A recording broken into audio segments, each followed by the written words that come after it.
침묵하는 법은 한 번도 배운 적이 없어요. 근데 이제 살면서 배우죠. 언제 배웠느냐? 직장 상사가 기탄 없이 얘기하라는 거예요. 그래서 정말 기탄 없이 얘기했습니다. 굉장히 토커티브하게 박찬호의 빙의에서 이거의 장단점과 내가 생각하는 걸 기탄 없이 얘기했다가 정말 호되게 당한 적이 있었어요. 정말 눈물 찔끔 나고 이렇게 지금도 저는 약간 너무 혼내지 않았나 그분이. 근데 이제 다시 저한테 기탄 없이 얘기하라 그러면 언제 입을 닫을 것인가를 가장 우선적으로 고려하고 이러지 않았을까 하는 생각이 들어요. 힘들었어요, 굉장히. 안녕하세요. 서울대학교 의과대학 법의학 교실의 유성호입니다. 오늘은 여러분한테 조금 특이한 책을 말씀드리려고 하는데요.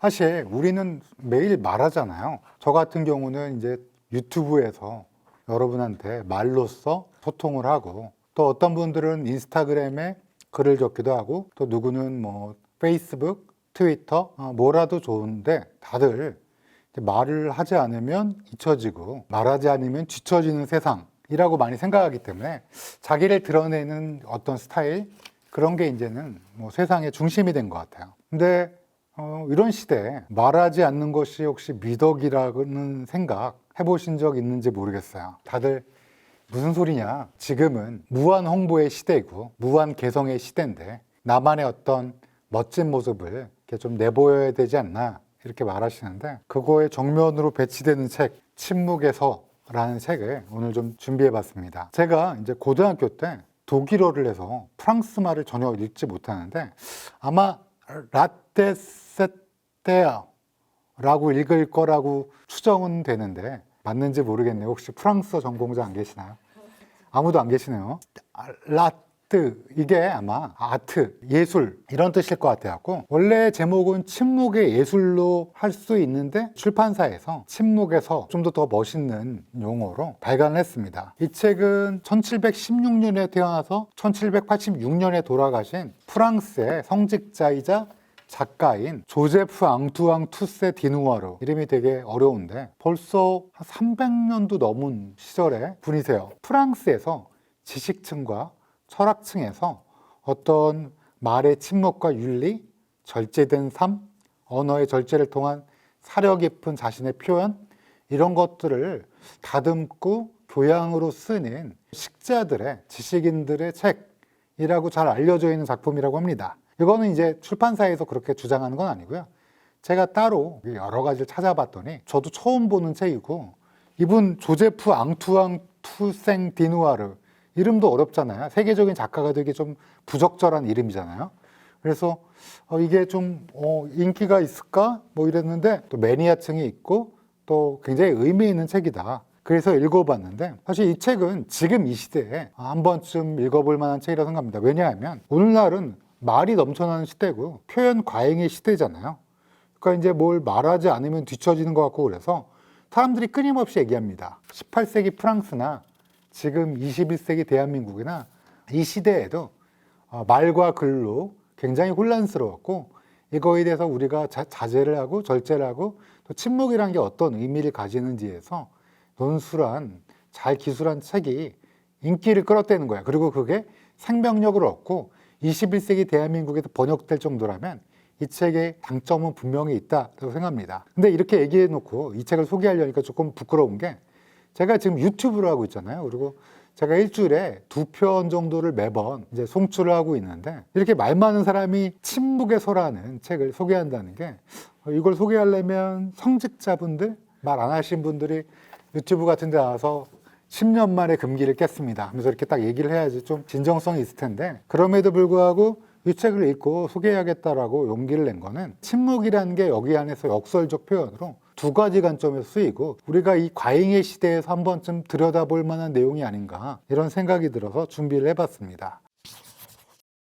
침묵의 서에서는 이런 질문을 해요. 당신이 말하지 않을 자유가 혹시 존중받고 있는가? 또 당신이 침묵할 때 그 안에는 아무런 의미가 없는가? 이때도 그랬나 봐요. 우리가 말 안 하고 있으면 바보 취급당하는 거 아닌가?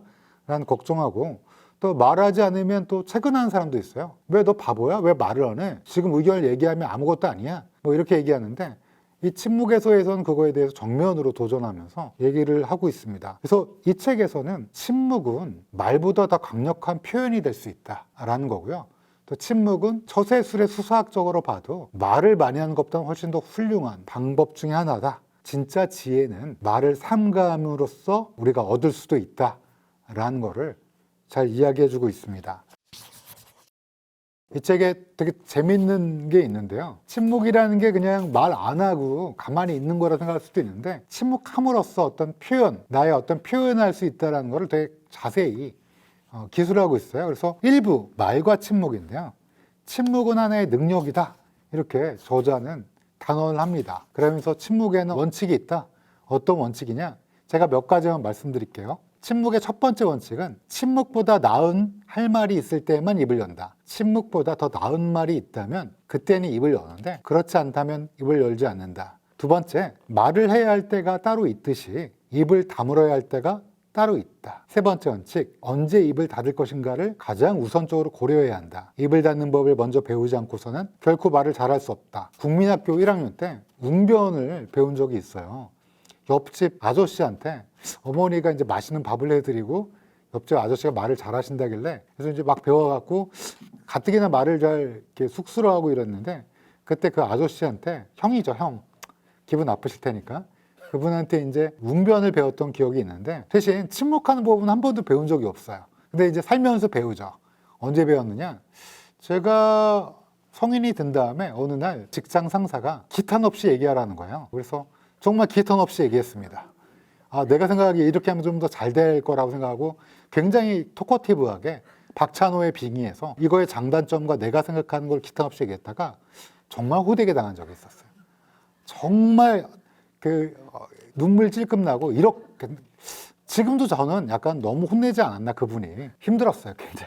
굉장히 이걸 혹시 그분이 보신다면 미안해 하실 필요는 없지만 좀 너무 하셨어요, 그때는. 근데 이제 다시 저한테 그 기회가 주어지면 기타 없이 얘기하라 그러면 언제 입을 닫을 것인가를 가장 우선적으로 고려하고 이러지 않았을까 하는 생각이 들어요. 네 번째 원칙은 말을 해야 할 때 입을 닫는 것은 나약하거나 생각이 모자라기 때문이고, 그 입을 닫아야 할 때 말을 하는 것은 경솔하고 무례하기 때문이다.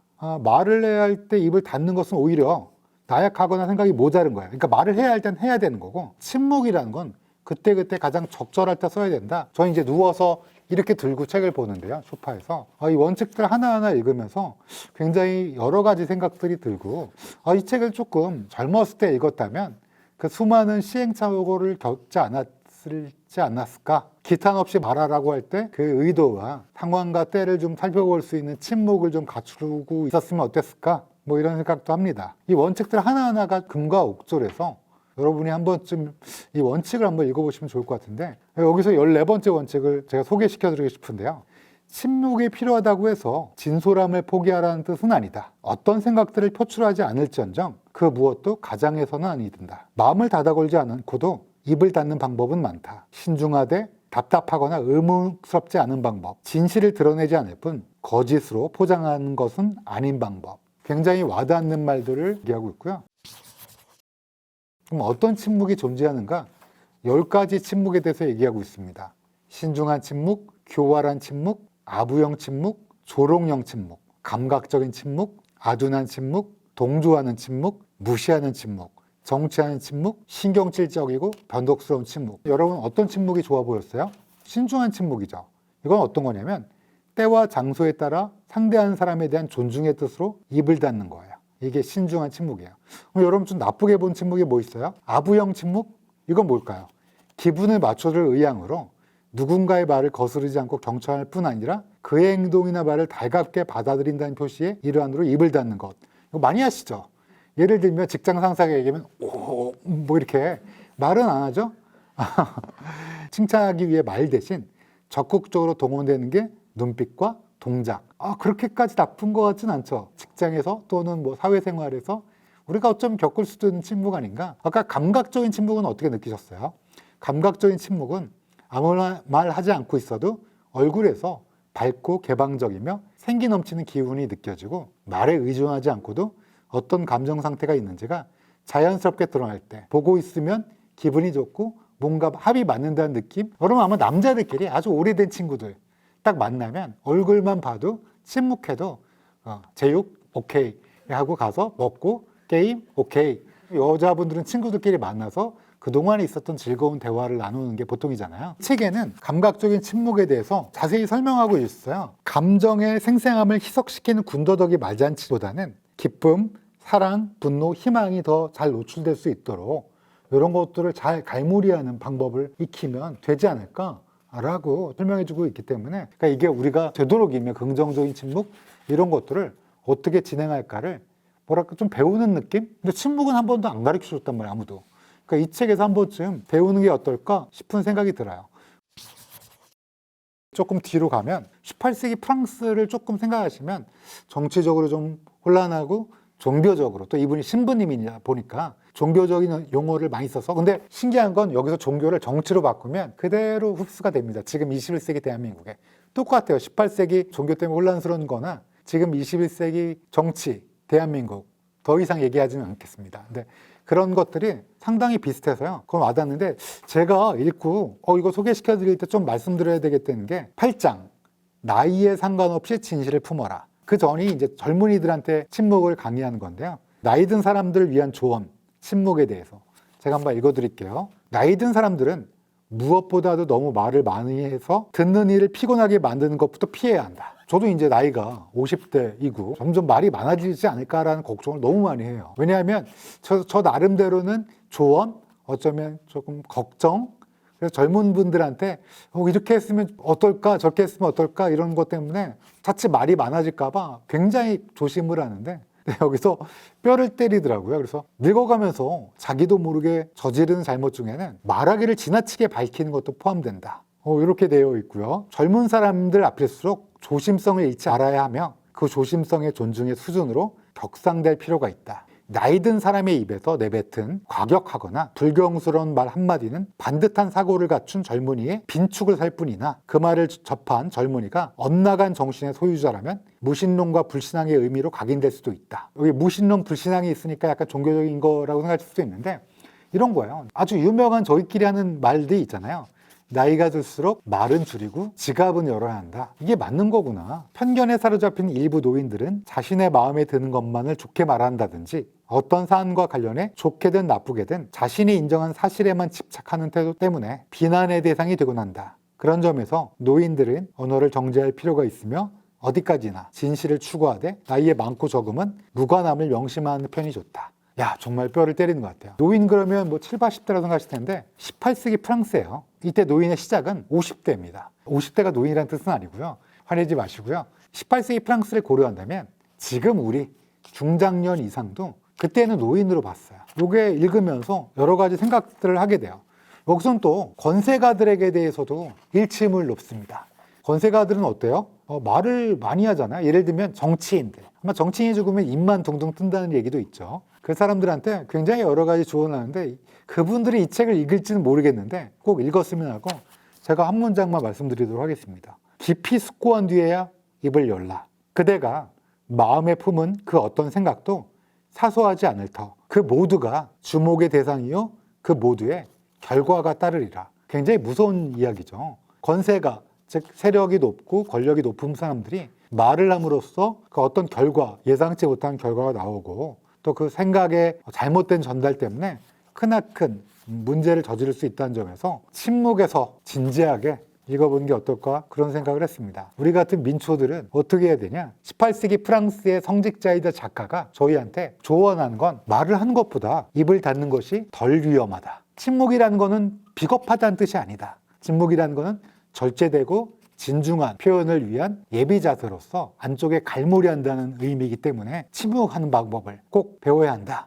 이렇게 얘기합니다. 차라리 무지한 사람으로 취급받든 격앙된 상태로 입을 열어 화가 나거나 정신 나간 사람으로 몰리든 결국 정신을 가다듬고 혀를 단속하는 것이 이득이란 얘기다. 아마 이 시대에 우리 같은 평범한 사람들에게 건넬 수 있는 침묵의 효용성이 아닐까 싶습니다.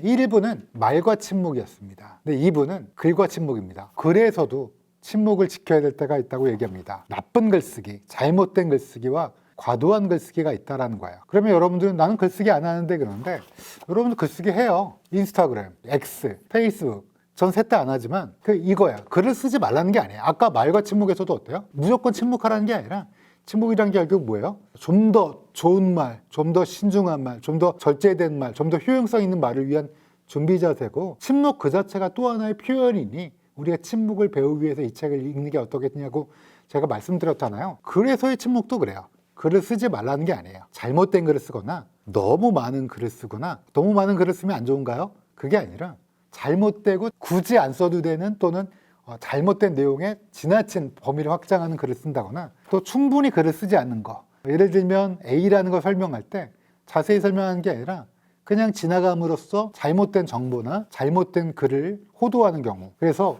이런 것들을 쓰지 말라는 거야. 그래서 이 책에서는 일단 잘못된 걸 쓰게 뭐냐, 독자를 나락으로 보내는 거예요. 나락이라는 게 원래 이제 불교 용어죠. 지옥이죠. 지옥에 빠지는 이제 그런 거가 있기 때문에 잘못된 글을 쓰지 말라는 거와, 또 모든 생각을 쏟아냄으로써 과도한 글을 양산하면 이 자체가 이걸 읽는 사람들, 그리고 너무 많은 정보의 홍수에 쓰레기 더미를 만드는 그런 의미에서 과도한 글쓰기를 하지 말자. 망상, 그 다음에 흥분 상태, 그 다음에 선입견, 이런 것들이 있는 상태에서 글을 쓰는 거, 이게 뭐다? 과도한 글쓰기라는 거. 여기만 읽어드릴게요. 권력자의 통치 행위를 건전하고 일관되게 판단하고 망상과 선입견으로 유입된 거짓 느낌을 냉정하게 걷어낼 수 있는 사람이 몇이나 될까라는 거예요. 그러니까 수많은 글쓰기, 수많은 글들이 난무하고, 어쩌면 유튜브도 수많은 글쓰기 중에 하나라고 생각해요. 지금은 이 18세기에 이 저자가 살고 있는 시대가 다르지만, 제가 아까도 말씀드린 망상, 선입견, 격한 감정, 격앙된 상황, 이런 데서의 수많은 과도한 것들이 우리를 지치게 하고 우리를 힘들게 한다. 그러면 어떤 글을 써야 되냐? 글 쓸 때가 따로 있다는 거야. 그거를 잘 인지를 하고, 메타인지라고 부르죠. 요즘은 그것들을. 침묵보다 나을 쓸거리가 있을 때, 그 전까지는 우리가 침묵하고 살펴보고 신중하게 지내는 게 어떨까 하는 게 이 책의 원칙이고요. 글을 조금 더 다듬어서 쓸 수 있을 때, 내 자신이 진정되고 안정된 상태, 그리고 내 자신이 나를 돌볼 수 있을 때, 나약하거나 어떤 잘못된 상황이 아닐 때를 잡아서 글을 쓰는 게 어떨까? 처음에 이 책을 보고 뭐야? 막 이랬어요. 왜냐하면 요즘 같은 시대에 침묵을 강요해 막 이랬는데, 요즘 같은 시대라서 더더욱 침묵의 진정한 의미, 침묵의 소중함, 이런 것들을 한 번쯤 깨우칠 수 있는 책이 아닌가, 이런 면에서 오늘 여러분께 침묵의 서를 추천드렸습니다. 저는 이 책을 읽고 나서 어떤 생각이 들었냐면, 내가 굳이 말하지 않아도 되는 순간을 배워야 되겠다. 내가 말하려는 욕망을 의심해 봐야 되겠다 라는 생각을 해봤습니다. 저는 사실은 회의 같은 데서 아무도 얘기하고 있지 않을 때 제가 주로 첫 번째 얘기하는 편인데요. 사실은 내 존재를 증명하고 싶어서라고 생각해 본 적은 없는데, 어쩌면 그랬었을 수도 있겠다. 다들 어색한 순간에 내가 물꼬를 트여야겠다는 생각을 많이 했는데, 좀 여러 가지 생각을 해보게 됐고요. 또 의미 있는 말이 되기 위한 준비의 과정에서 침묵의 숙성, 침묵을 안쪽에서 숙성시키는 게 소중하다. 제 생애 최초로 50 몇 년 만에 침묵하는 방법을, 그리고 침묵이 왜 필요한지를 한번 깊게 생각해 봤습니다. 그전에는 남자라면 입이 무거워야지 라든지, 말 한마디로 천냥빚을 갚으니까 침묵이 어쩔 땐 더 이득이 될 때도 있다, 뭐 이런 명언을 통해서 그냥 뭐 그런가 보다 이랬는데, 본격적으로 침묵이라는 게 어떤 의미가 있는지, 지금 시대 모두가 뛰어가고 앞으로 달릴 때 한 번쯤 살짝 멈춰서, 제가 인생의 의미에서 멈춤이라는 키워드를 한번 소개시켜 드린 적이 있는데, 이 책은 잠깐 멈추어서 내가 어떻게 앞으로 침묵을 할 것인가, 침묵을 배울 것인가를 돌아보는 책이 아닌가 싶습니다. 누구에게 추천하느냐? 마지막으로 직업적으로 말을 많이 하신 분들한테 추천합니다. 아니, 저도 말을 많이 하는 스타일이잖아요. 왜냐하면 교수고 유튜브를 함으로써 정말 많은 말을 하잖아요. 그러니까 교수, 교사, 작가, 그리고 정치인. 정치인은 여기 꼭 읽어야 되는 뒷부분이 있어요. 권세가들이 침묵해야 되는 거를 18세기 거와 지금 21세기 대한민국을 비교하면서 꼭 한번 읽어보셔라. 정치인분들 지금 다 바쁘실 텐데 압니다. 다들 바쁘신 것 같던데, 한 번쯤 차분히 내가 언제 침묵을 해야 되나, 갈무리에서 진짜 중요한 말을 언제 하실 건지를, 수많은 말말을 전해서 우리 국민들을 위험한가요 좀? 피곤해 하게 하시는 것보다는 갈무리에서 진짜 중요한 말을 언제 하실 건지를 이 침묵의 서를 통해서. 두 번째는 말로 어려움을 겪은 경험이 있으신 분들, 기탄 없이 말했다가 굉장히 어려움에 빠지신 분들 추천드리고요. 세 번째, 절제와 침묵의 의미, 미덕을 고민하는 분들에게 추천드립니다. 제 친구 중에 실명은 얘기하지 않겠는데 명진이라고 있습니다. 저랑 아주 오래된 친구인데 30년이 넘었죠. 근데 그 친구는 말을 하지 않아요. 잘 씩 웃고.